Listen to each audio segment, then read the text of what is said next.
you can see what's inside this cave. Not because I don't want to show you, but because I wasn't allowed to film inside. And honestly, there were parts of the cave that even I couldn't see.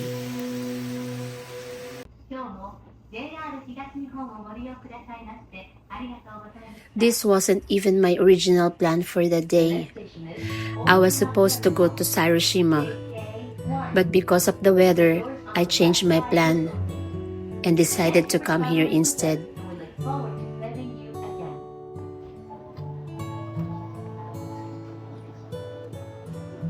While I was waiting, I met an elderly man. He was around 77 years old.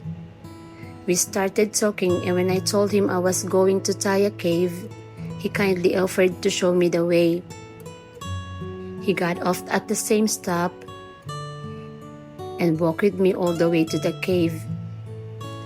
We said goodbye, and I thought that was the end of our little encounter. But just a moment later, he came back. He came back just to tell me which bus stop should I go when I finished visiting the cave. I never even got his name, but I will remember his kindness. And he wasn't the only person who showed me kindness.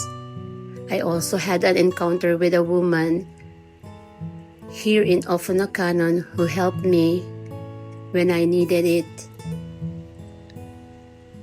This may seem like small things, but they really stayed with me.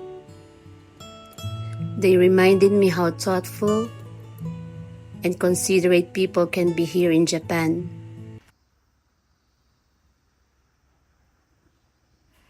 The cave was actually just a short walk from the bus stop. When I finally arrived, I was excited to see it. But then I found out that photography and video recording weren't allowed inside. I was honestly disappointed. I had come all this way and I wanted to show you what was inside. But it was the rule, so I have to respect it. I paid 400 yen, lit my candle, and went inside. At first, I felt okay. There were sensor lights along some parts of the pathway, so I could see where I was going.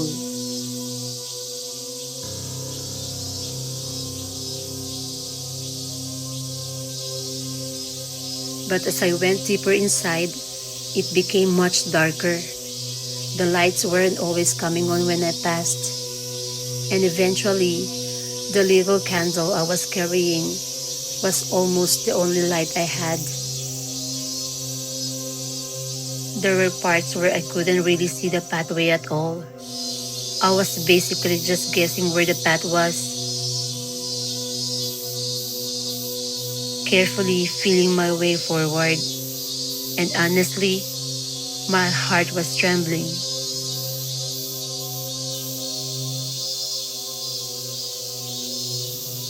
There were moments when I wanted to turn back.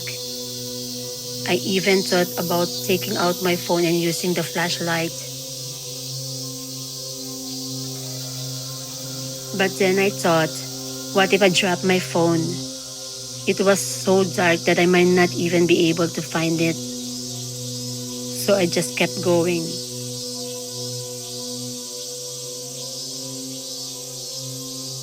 My candle went out several times because of the wind. Every time it happened, I had to stop and light it again. And somewhere in the distance, I could hear the sound of water. Somehow, that sound helped me keep going. I was scared because I was alone, but at the same time, I felt strong.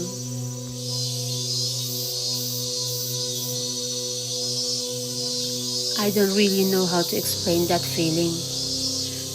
I didn't feel anything supernatural. I just felt like this is a sacred place. and I am safe here. So I kept telling myself, I'm scared, but I can do this. Along the way, there were several places of worship inside the cave. Even though I was nervous, I still stopped at each one. I lit my candle again, offered my respect, and continued. My candle went out again and again, but somehow I kept moving forward.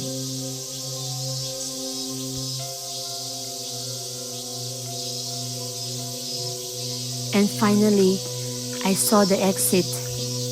I can't explain how relieved I felt. I had made it through. And when I came out of the cave, it was raining heavily. I only had my little umbrella with me. And somehow, I even got a little lost trying to find my way back. But standing there in the rain, I started thinking about what had just happened. I realized something. Being brave doesn't mean you're not scared. Sometimes being brave is simply continuing while you are scared. And maybe that is what this little journey taught me. I was scared. My heart was trembling. I couldn't always see where the path was, but I kept going.